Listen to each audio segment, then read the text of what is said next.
Seja muito bem-vindo para mais uma aula da nossa mentoria teológica e hoje nós vamos concluir o nosso módulo Doutrinas Fundamentais, várias aulas que eu deixei para vocês.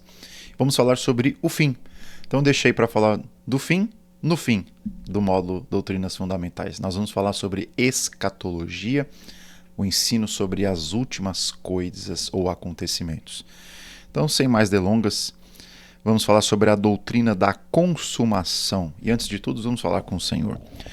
Pai querido, muito obrigado pelo término desse módulo, que foi muito proveitoso. Creio que o Senhor nos abençoou durante o trajeto. Que o Senhor abençoe também os meus queridos mentoriados e mentoriadas que estão estudando junto comigo.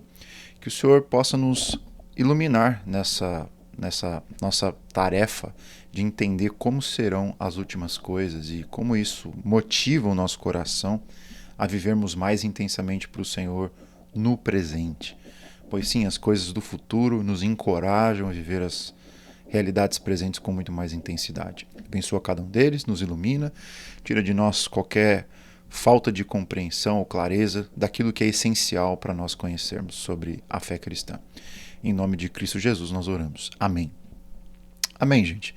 Quando a gente chega lá no Credo Apostólico, a gente tem algumas expressões que têm a ver com a segunda vinda de Cristo, como aquela segunda parte, que é a maior do Credo Apostólico, falando da pessoa do Filho, e fala que ele virá para julgar vivos e mortos. Essa é uma parte do Credo Apostólico que fala das últimas coisas. Além disso, no finalzinho ele fala a seguinte frase: creio na ressurreição da carne, na vida eterna. Amém. Menciona mais algumas doutrinas aí. E por fim, lá no Credo Niceno nós temos uma expressão bem parecida: e esperamos a ressurreição dos mortos e a vida dos séculos vindouros. Amém. Então é sobre isso que nós temos alguma informação de doutrina fundamental da fé cristã sobre o fim. A gente pode resumir esses temas em 3. Nós temos o retorno de Cristo para juízo de vivos e mortos, nós temos a doutrina da ressurreição do corpo e temos a doutrina da vida eterna, que os pais da igreja costumavam chamar de Visio Dei, a visão de Deus, ou Beatio Dei, que é a visão beatífica. Nós vamos estar face a face com o Senhor e conhecermos a sua presença muito mais do que a gente conhece hoje. Então a minha tentativa hoje com vocês é tentar apresentar uma introdução geral da escatologia cristã, na dimensão mais essencial dela, tendo por base esses anunciados do Credo Apostólico, mas também a gente não vai se limitar somente a eles, né? A gente vai tentar dar uma ampliada para vocês. Então vamos lá, a primeira coisa que a gente tem que falar quando estamos falando sobre escatologia numa dimensão mais essencial, enraizada, ortodoxa, é que não existe unanimidade entre as tradições cristãs com relação às principais posições escatológicas em relação ao milênio.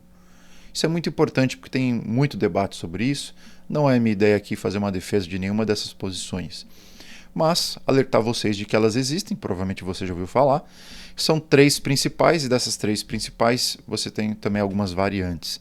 As principais são amilenismo, pré-milenismo histórico e dispensacionalismo. O que cada uma significa?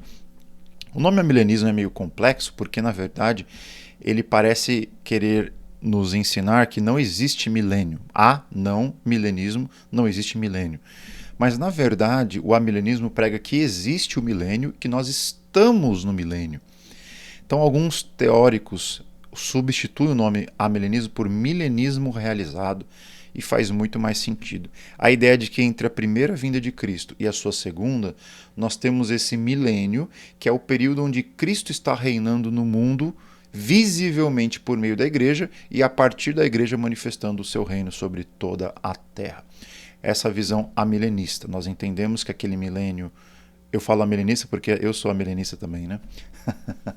É a visão que entende que Apocalipse 20 não é um texto literal que fala de 1000 anos, mas é um milenismo realizado simbólico entre a primeira e segunda vinda de Cristo. O pré-milenismo histórico, que também era defendido por vários pais da igreja, é a compreensão de que o milênio, na verdade, ainda não aconteceu. Por isso que ele é pré-milenista. Ele crê que Cristo volta antes do milênio começar. é nesse sentido que ele é pré. Então Cristo vai voltar, eles creem nisso, como todos nós, e a partir do momento que ele volta, o milênio começa. Então por isso que é pré-milênio. O milênio começa depois da vinda de Cristo, e alguns dizem que vai ser um milênio literal, outros dizem que não. Tem muita discussão sobre isso no pré-milenismo histórico. E por último, o dispensacionalismo, que é a teoria que se enraiza no pré-milenismo histórico, mas transcende o pré-milenismo histórico. Basicamente, o dispensacionalismo acredita que Cristo vai voltar em duas etapas. Ele tem um retorno invisível, que é onde acontece o arrebatamento, que é aquele teletransporte para as alturas por parte da igreja. E depois de um certo período de tempo, nós teremos a grande tribulação, e essa grande tribulação acontecendo, nós temos todos os eventos aí que se sucedem, enfim, catástrofes e coisas do tipo. Cristo volta segunda vez, e nessa segunda vez é que nós temos o juízo final. Então o milênio ele acontece depois dessa segunda vinda, e aí então temos o juízo final. É uma coisa mais complexa. O dispensacionalismo é muito mais complexo. Então, a maioria dos irmãos pentecostais, alguns batistas, tem essa perspectiva do dispensacionalismo. Bom, há uma concordância geral, independente das tradições aí, de que os grandes eventos escatológicos, eles estão presentes em qualquer tradição cristã. E é isso que é doutrina fundamental. É o que é doutrina fundamental, independente da ordem que os eventos acontecem. Então, por exemplo, um amilenista, um pré-milenista, um dispensacionalista, todos eles concordam que existem sinais da vinda de Cristo. Todos eles concordam que Cristo irá retornar. Todos eles concordam que haverá um juízo final, e todos eles concordam que haverá novos céus e nova terra. Em relação aos detalhes, eles não concordam, mas os grandes eventos, eles estão de acordo, e isso eu acho que é a doutrina fundamental que você precisa saber para ser cristão. Então, é basicamente sobre isso que eu queria falar com vocês, esses grandes temas escatológicos, que obviamente estão implícitos no credo apostólico e credo niceno, mas não desenvolvidos em termos dogmáticos. Então nós temos aí o tema da morte física, a doutrina do estado intermediário, os sinais dos últimos tempos, o retorno de Cristo, o juízo final e novo céu e nova terra. Algumas dessas coisas eu já mencionei em aulas anteriores, mas a gente vai dar uma pincelada a mais. Para começarmos, doutrina da morte. Por morte, nós não entendemos uma extinção do ser, mas uma separação que representa o momento em que a alma se separa do corpo devido ao pecado original. Então, tá aí as referências de Gênesis 2 e 3. O Senhor disse, no momento em que vocês comerem da árvore, certamente morrerão. Então, a morte ali não é uma extinção, a morte é uma separação entre alma e corpo, entre o ser humano e Deus. Isso é morte. Então, quando o apóstolo Paulo fala que nós estamos mortos em nossos delitos e pecados, ele está se referindo à nossa morte espiritual. Quando nós morremos e partimos para o Pai, que é o tópico 2 aqui que eu coloco, na morte o corpo volta à terra e a alma volta a Deus. É isso que diz Eclesiastes 12:7. Então, é uma separação de corpo e alma. Eu, geralmente, quando estou fazendo algum ofício fúnebre, é interessante, eu falo algumas coisas, as pessoas se arrepiam, né? Falam, essa pessoa, sei lá, o João, seu João morreu. O seu João morreu, ele está aqui, o seu João morreu e está no céu. Então, estar morto é estar vivo em uma existência separada. Isso que é morte, é uma existência separada. Porque o corpo do seu João está ali do lado da gente pode tocar. Só que a alma dele foi para o céu, ou se for uma outra pessoa, para um outro lugar. Então, é uma existência separada, mas o seu João está ali, porque o corpo dele ele faz parte da existência do seu João. Então, é isso que a gente entende por morte, é uma existência separada. Por isso que não existe plena vitória contra a morte, a não ser que haja ressurreição, que é a união ou reunião da alma com o corpo. Enquanto nós estivermos só com a nossa alma no céu, ainda não houve vitória contra a morte, porque o nosso corpo ainda se encontra em estado de corrupção. Então nós negamos a posição de que a comunicação com os mortos seja possível aqui na Terra, uma vez que a alma de todo ser humano que morre vai direto para Deus, seja no céu ou no inferno. E aí No tópico 3 eu digo o seguinte: em estado de morte, o corpo dorme na terra e a alma permanece viva, acordada e consciente na presença de Deus, seja no céu ou no Hades ou no inferno. É aquela parábola lá que é muito conhecida. Os dois lugares onde a alma fica são provisórios, pois aguardam o retorno de Cristo. Como eu falei, enquanto não houver ressurreição dos vivos e mortos, ressurreição dos mortos e o juízo final, né, de vivos e mortos, não haverá plena vitória sobre a morte. Então, todos aqueles que já morreram, sejam aqueles que estão no céu ou aqueles que estão no inferno nesse momento, eles estão lá de forma provisória. Então, quem está no céu agora está desfrutando das maravilhas do céu com Cristo, mas é um hotel, ele vai ficar lá para sempre. Da mesma forma, quem está no inferno está num sofrimento provisório, porque ele ainda não está com o seu corpo, ele não recebeu a sua plena humanidade. E é isso que vai acontecer no retorno de Cristo. Estado intermediário, já falamos um pouquinho, mas vamos ampliar a nossa visão sobre o estado intermediário. O que é o estado intermediário? Como o nome já diz, é o estado ou lugar do morto, que tem essa existência separada entre a morte e a ressurreição. Então, antes da vinda de Cristo, todo mundo que morre vive em existências separadas.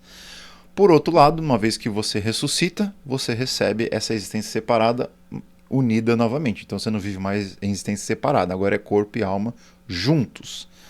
Por isso que é o estado do morto entre a morte e a ressurreição. Os salvos após a morte vão imediatamente para o céu e os condenados diretamente para o Hades. Esse termo Hades é o que é usado no Novo Testamento para se referir ao mundo dos mortos.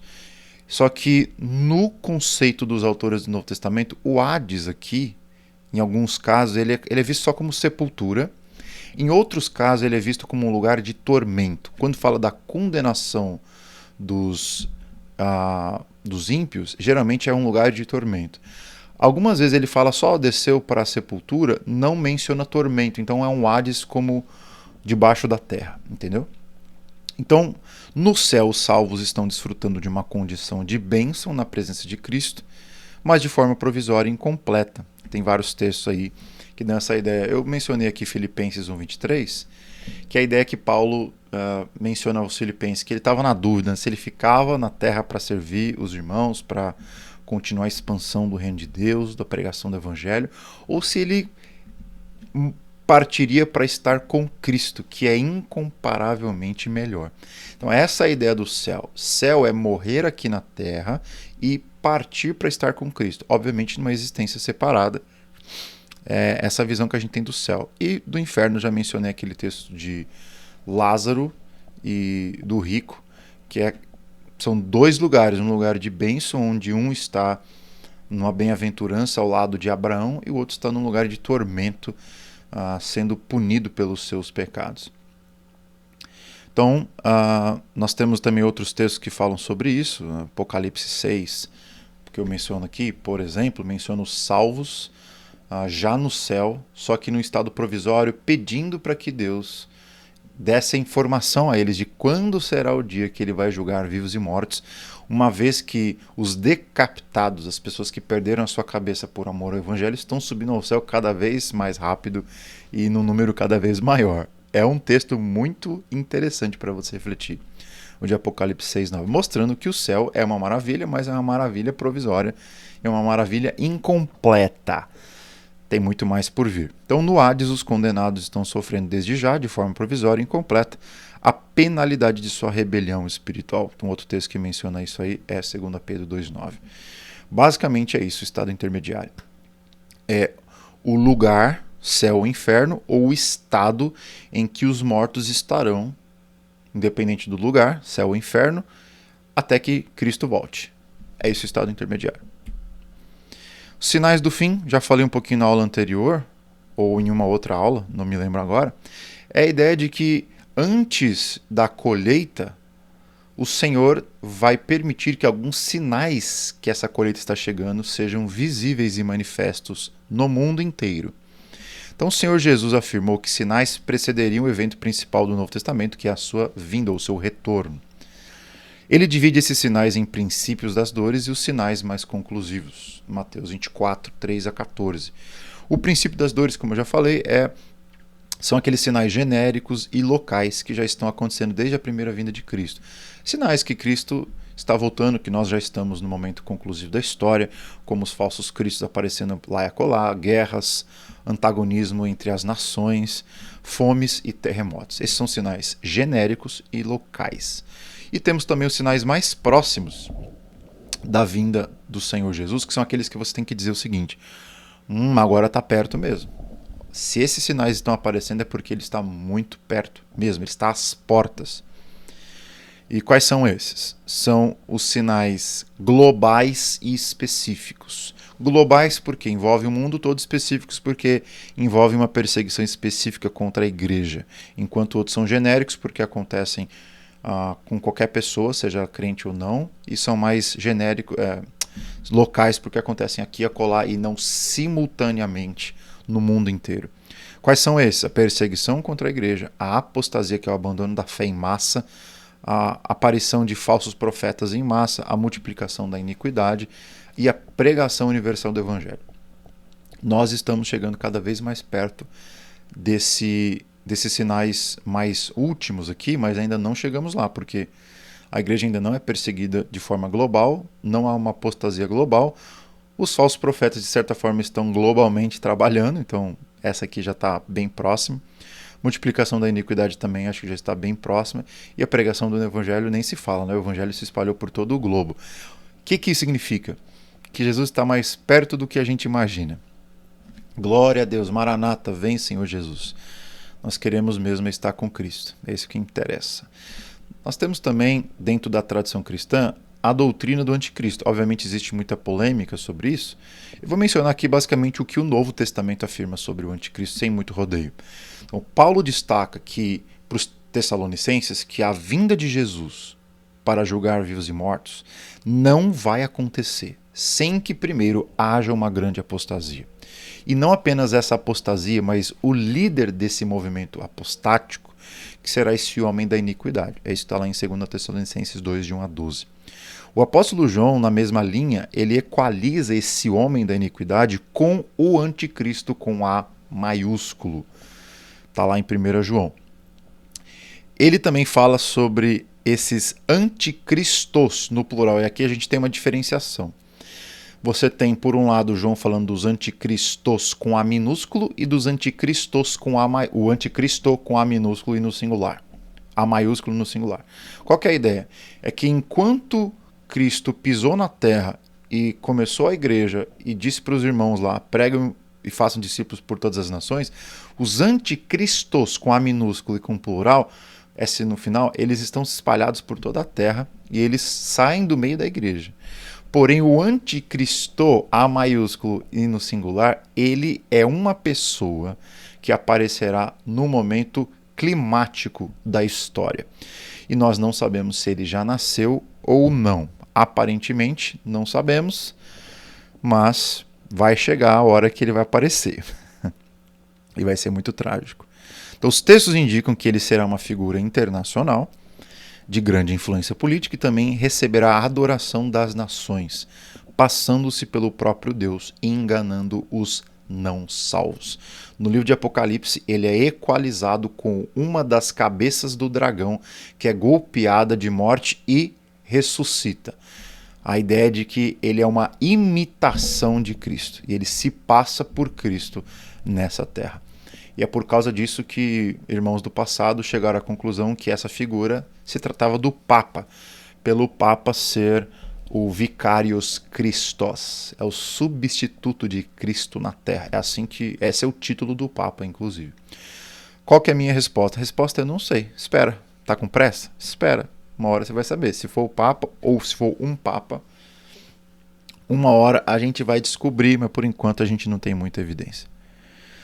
Em relação ao retorno de Cristo, nosso Senhor, o que é importante a gente saber? Que a vinda de Cristo é o aspecto central da esperança neotestamentária. Tudo no Novo Testamento aponta para a primeira vinda de Cristo e a segunda, que é o início da sua obra e a consumação da sua obra. Então, o próprio Jesus deixa claro que a sua vinda terá algumas características. Quais são essas características? será um evento único, será um evento pessoal, será um evento visível e será um evento glorioso. E aqui, gente, eu deixei todas as referências bíblicas para vocês pararem com calma e lerem, para vocês chegarem às suas próprias conclusões e entenderem essas doutrinas fundamentais sobre a escatologia. É um evento único no sentido de que, quando Cristo voltar, tudo isso que você vê hoje será restaurado, os maus serão julgados e tudo será consertado. Obviamente, pode ser que esse evento único seja desdobrado em várias etapas, como os nossos irmãos pré-milenistas e dispensacionalistas entendem.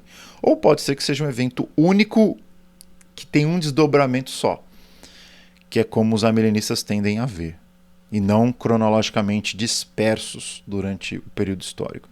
Vai ser um evento também pessoal, como diz em Atos 1:11, porque esse evento vai ser físico. Jesus não vai voltar em espírito, ele não vai voltar em um holograma, ele não vai voltar só para alguns verem, ele vai voltar em carne e osso, assim como ele subiu.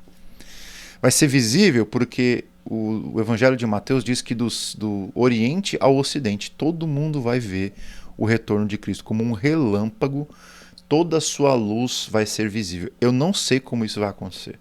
Tem vários irmãos com teorias bem criativas, falando em telão, falando em Wi-Fi, falando que vai ser uma transmissão via Zoom. Não sei. Mas eu sei de uma coisa. Quando Cristo voltar, todo olho verá. Todo o olho verá. E não apenas todos os olhos o verão dos que estão vivos. No momento que ele retorna, de acordo com o Novo Testamento, até os que o traspassaram. O que isso significa? Todos os mortos de todas as eras que já viveram, que já nasceram, que já morreram, ressuscitarão. Então, vivos e mortos estarão juntos assistindo e participando desse retorno glorioso do nosso Senhor Jesus Cristo. Então, será visível, todo mundo verá. Apocalipse 1:7 vai dizer exatamente isso, que na sua vinda todo o olho o verá. Glorioso porque será uma vinda nas nuvens, como diz o Evangelho de Mateus. E nuvem é uma metáfora, eu já expliquei isso no módulo de hermenêutica. As nuvens eram vistas como carruagens dos deuses. Então, quando o Evangelho diz que ele virá nas nuvens, o sentido é que ele virá triunfante, ele virá nas suas carruagens, ele virá numa entrada triunfal para reinar, ou seja, ele não virá como o servo sofredor, ele não retornará como o cordeiro que sangra para espiar o sangue do seu povo, ele virá como rei dos reis e senhor dos senhores. Ele virá como rei, ele virá como poderoso, com cetro nas mãos, para julgar a vivos e mortos. Por isso que vai ser uma vinda gloriosa. Os anjos atrás do nosso Senhor Jesus Cristo. E atrás dele, atrás dos anjos, todos aqueles que estavam no céu receberão um novo corpo, ressuscitarão. E nós, os que estivermos vivos, de acordo com o apóstolo Paulo, no momento daquela vinda gloriosa, nós seremos elevados para as alturas, nosso corpo será revestido de incorruptibilidade. Então será um evento glorioso que assim, até me arrepia de falar, porque é um negócio que é o evento cataclismático da história. É esse evento que todos nós esperamos, o dia em que o mundo será colocado no seu lugar, todo mundo será julgado e nós veremos todos os seres humanos que já passaram por essa terra diante do Senhor Jesus Cristo, Rei dos Reis, que reina eternamente. Amém. Então, durante o retorno de Cristo, eu já dei um spoiler, também ocorrerão 3 eventos importantes para o desfecho da história mundial, que dois deles estão presentes no credo apostólico niceno, que é a ressurreição. Então ele virá para julgar vivos e mortos. Ou seja, haverá para que ele julgue vivos e mortos, é necessário que esses vivos estejam presentes, é necessário que os mortos ressuscitem. Ok? Então, quais são os textos que falam dessa ressurreição geral de mortos? Tanto dos ímpios quanto dos crentes. Daniel 12:2, João 5:28 e 29, Atos 24:15. Todos esses textos falam de uma ressurreição geral de vivos e mortos no momento em que Cristo aparecer segunda vez. E, logo em seguida a essa ressurreição dos mortos, nós teremos o juízo final. Esse texto de Mateus 25 é muito interessante porque Jesus fala que ele, como um pastor, vai separar os cabritos das ovelhas. Ele vai separar os ímpios dos justos, vai separar os condenados dos salvos. E aqueles que foram salvos serão salvos e receberão a coroa da vida, e aqueles que foram condenados serão condenados eternamente ao tormento. E por fim, nós temos no retorno de Cristo a promessa de que ele fará novos céus e nova terra. E qual que é o sentido disso? Novos céus e nova terra é a ideia de que o céu que nós encontramos hoje, com os remidos, com os anjos e tudo mais, inclusive até com talvez alguns anjos caídos que estejam em algum lugar lá, ou alguma dimensão do céu sendo condenados, nós não sabemos. Todo o céu será restaurado. E também toda a terra será restaurada. Então o que é o novo céu e a nova terra? É o casamento dessas duas dimensões. Nós estaremos na terra ao mesmo tempo que estamos com Deus no céu. Então nós não vamos orar mais aquela oração, venha o teu reino, ou assim na terra como no céu. Não, o reino estará na terra assim como no céu, porque o céu e a terra estarão juntos. Apocalipse 21 diz que nós vimos a nova Jerusalém descendo para a terra como noivo, ou seja, o céu e a terra estarão no abraço eterno e essas duas dimensões estarão casadas. Isso é um mistério que só estando no momento para entender como que isso vai acontecer. Mas a ideia é que não haverá mais essas duas dimensões em separado. Nós estaremos num Éden ou num universo onde Deus está junto com os seres humanos eternamente. Bom, em relação ao juízo final, o que a gente pode dizer aqui que está claramente descrito na Escritura? Que, de acordo com os autores bíblicos, o juízo final é uma necessidade. Isso é muito importante a gente entender. É uma necessidade compatível com a absoluta justiça de Deus em relação à rebelião da sua criação. Ou seja, você olha para o mundo do jeito que ele está, você vê a quantidade de catástrofes, de crimes, de injustiças, você pensa, poxa, Deus está deixando tudo isso acontecer? Ou ele não é justo, ou ele é um pai paciente demais, ou ele é um senhor que está tolerando isso, fazendo vistas grossas. A doutrina do juízo final é a que nos dá condições de dizer não.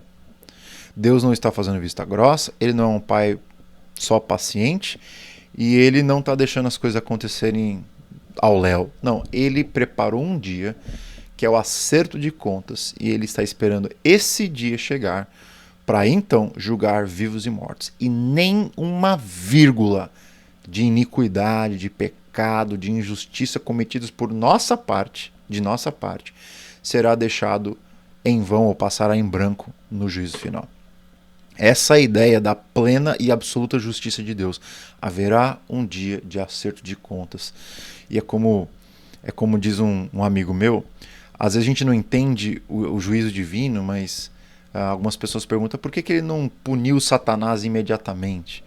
E aí meu amigo respondeu assim, achei fantástico. Ele está engordando o peru para matar no Natal. E às vezes Deus tem essa estratégia, ele espera o bicho engordar, espera aquela quantidade de pecado se amontoar para que então julgar de uma vez só. Foi o que aconteceu com Sodoma e Gomorra, foi o que aconteceu com outras cidades, é o que aconteceu com algumas manifestações do juízo de Deus enquanto a gente lê a narrativa bíblica. É Deus esperando pacientemente, como um Deus amoroso, o seu povo ou outras nações se arrependerem, mas na medida em que essa paciência se esgota, ele aplica o seu juízo. Então, o fato de Deus ter separado um dia para julgar vivos e mortos, e não julgar imediatamente o ser humano, demonstra duas coisas a respeito do caráter de Deus. Número 1, o seu amor, a sua paciência para conosco, e número 2, a sua plena justiça. Então não tem como nós separarmos a ira, o juízo, do amor e da misericórdia divinas. O juízo final é a doutrina onde essas duas coisas estão plenamente casadas e inseparáveis. Então, essas características do juízo final, eu coloquei alguns elementos aqui. Então, número 1, quando ocorrerá?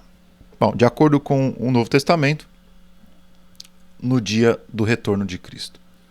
Quem será o juiz? Nós temos aqui Mateus 13 e 1 Coríntios 6, 2 e 3, são textos que apontam, obviamente, para Cristo como supremo juiz, no juízo final, mas também como a igreja participando desse tribunal, julgando inclusive os anjos. Não me pergunte como isso vai acontecer, eu não faço a menor ideia, mas nós participaremos do juízo final uma vez que formos salvos e salvos e totalmente limpos do pecado, nós participaremos do juízo dos anjos. E aqui no caso, eu creio que o texto se refira a duas classes de anjos. Os anjos que caíram no início de tudo com Satanás e os anjos que caíram lá na história de Noé. Acho que, se eu não me engano, é a história de Noé. Que, enfim, daí por diante, a gente está caindo numa especulação, mas que seriam provavelmente os demônios que a gente vê lá nos evangelhos. Todo mundo vai me perguntar lá na mentoria: Pastor Jean, que teoria maluca é essa? Bom, é uma teoria muito bem aceita na academia, na tradição cristã, de que aqueles demônios que você vê no Novo Testamento eram justamente os filhos dos homens, daqueles gigantes lá, eram aqueles bichos lá, malucos. Eles eram os demônios do Novo Testamento. Está em alguns livros apócrifos e tal. Eu não creio plenamente nisso, mas eu acho que tem bastante evidência apontando para essa doutrina aí, para essa concepção. Se você quiser mais informações sobre isso, é só me procurar que eu te passo um artigo do professor Leandro Lima, que foi meu orientador no mestrado. Ele defende essa ideia e é uma ideia, não tem nenhum problema com a ortodoxia, é só uma ideia que não é muito conhecida entre nós. A ideia de que aquelas mulheres que tiveram relações sexuais com anjos, e aí virou uma mistura aí de anjo com ser humano e deu aqueles demoninhos que a gente vê no Novo Testamento, que estão ali presentes no Antigo Testamento também, mas especificamente é mencionado nos livros apócrifos que eles estavam presentes naquele momento da cultura, próximo do advento do Senhor, na primeira vinda. Então, quem será julgado? Aqui nós temos 2 Pedro dizendo que todos serão julgados. Anjos bons, anjos maus, crentes e injustos. O julgamento, inclusive, vai começar pela casa de Deus. Nós, os crentes, seremos os primeiros a ser julgados. Mas, obviamente, não para sermos condenados, mas para sermos purificados. Seguindo o julgamento dos justos, nós teremos o julgamento dos ímpios e o julgamento dos anjos caídos. Outra coisa que é importante no juízo final, que está bem amparado na Escritura, é a ideia dos graus de penalidade. O que são os graus de penalidade? Bom, muito bem. O Senhor Jesus disse, por exemplo, e eu mencionei alguns textos aí para vocês, que existem pecados que têm uma condenação maior do que outros. Então, por exemplo, Jesus diz que se os sinais que ele fez em Caná da Galileia, em Cafarnaum, nas cidades ali do período neotestamentário, fossem realizados na época de Sodoma e Gomorra, eles há muito teriam se arrependido do seu pecado. Olha só. O que isso significa? Que no dia do juízo haverá mais rigor para essas pessoas do que para aquelas. Porque essas pessoas viram o Senhor Jesus, viram o Deus encarnado e não se arrependeram e continuaram na sua maldade. Não se arrependeram. O rigor vai ser muito maior para quem tem mais luz do que para quem teve menos luz. A mesma coisa de uma pessoa, por exemplo, daqui eu estou elucubrando, tá? Uma pessoa que, sei lá, nasceu numa tribo indígena, nunca ouviu falar de Jesus Cristo e tudo mais. Vamos supor que essa pessoa seja condenada.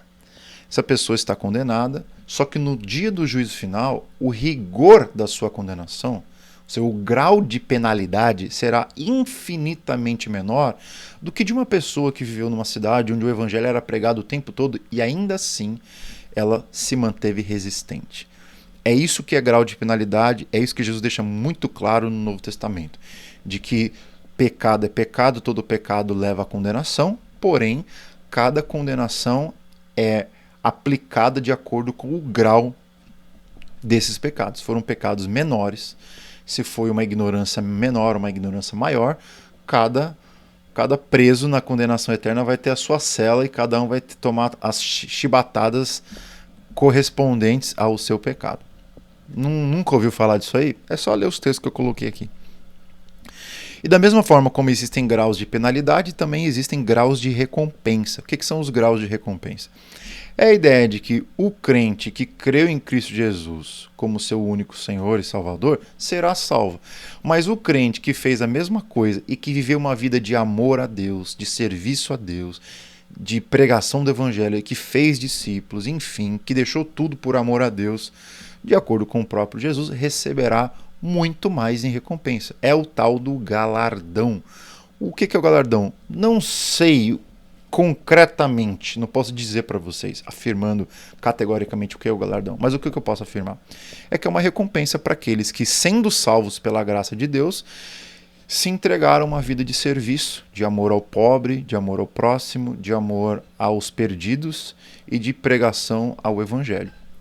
Essas pessoas, de acordo com o Senhor Jesus, receberão muitas vezes mais em relação àquelas que simplesmente foram crentes, fiéis, mas negligentes. Então, essa é a doutrina da Escritura.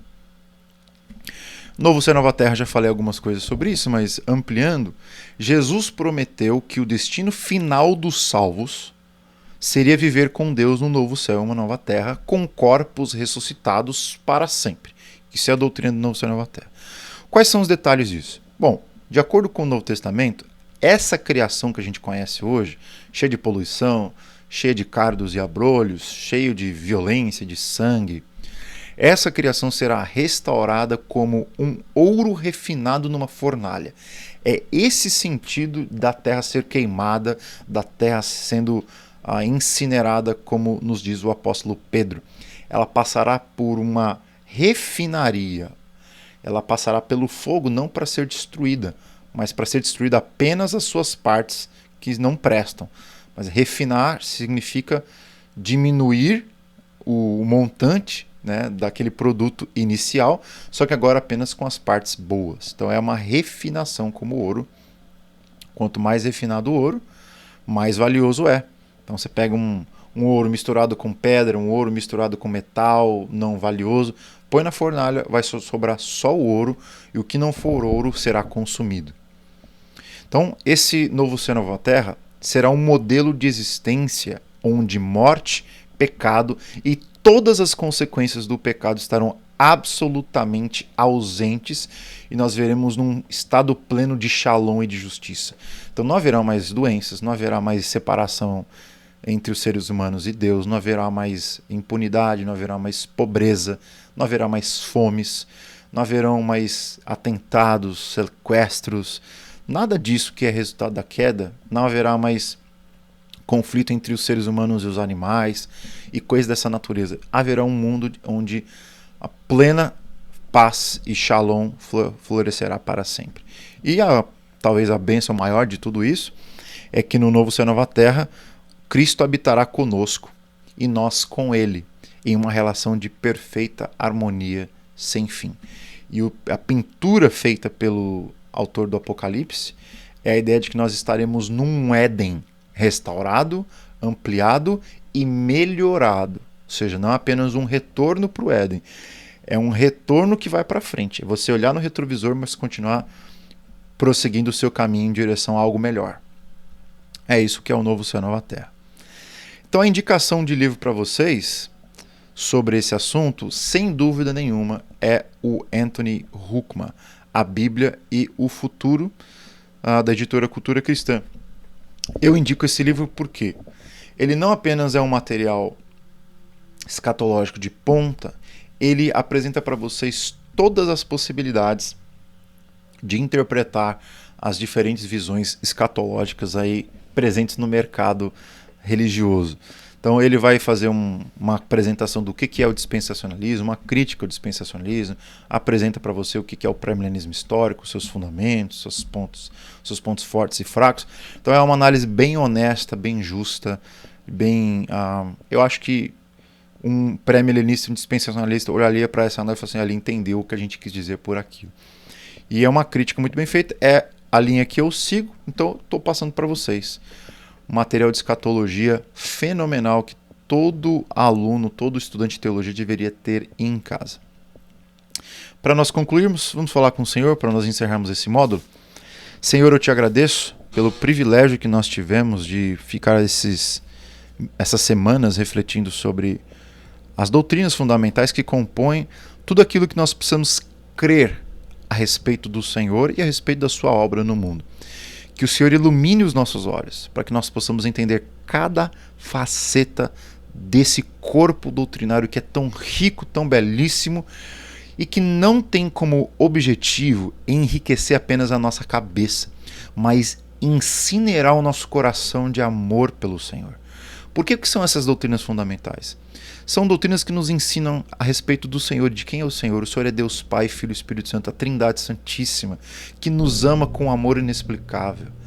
As doutrinas fundamentais falam sobre a nossa criação, a tua imagem e semelhança, somos as coisas mais preciosas do teu poder imaginário criativo. Fala da queda, fala da nossa corrupção para o pecado e nossa inclinação atual para o pecado, mas também fala da redenção, da nossa restauração, a devolução da nossa liberdade, da nossa união com o Senhor Jesus Cristo, e dessa promessa de que a restauração já começou e que haverá também uma consumação para completar a obra que o Senhor começou. Essas doutrinas fundamentais também falam sobre o novo povo, o Israel escatológico de Deus, que o Senhor está formando de todas as nações, de todas as tribos, de todas as cores, de todas as línguas, de todas as raças, no mundo inteiro, para proclamarmos o Evangelho, para pregarmos o Evangelho, para administrarmos os sacramentos, para vivermos como uma comunidade, para sermos sal e luz do mundo, até que o Senhor venha para o juízo final, para a ressurreição de vivos e mortos, para a sua vinda gloriosa e a nossa habitação futura no novo céu e na nova terra. É isso que cremos. E é isso que nós cremos para te adorar. E te adoramos porque cremos. E cremos para te adorar. Que o Senhor possa abençoar os nossos mentoriados e que eles tenham essa mesma paixão por essas doutrinas, porque elas não nos colocam em outro lugar a não ser de joelhos. De joelhos diante da sua face gloriosa, do nosso Salvador e Senhor Jesus Cristo. Amém. Gente, um abraço. Que Deus abençoe os seus estudos e continuem ligados aí que tem módulo novo chegando por aí.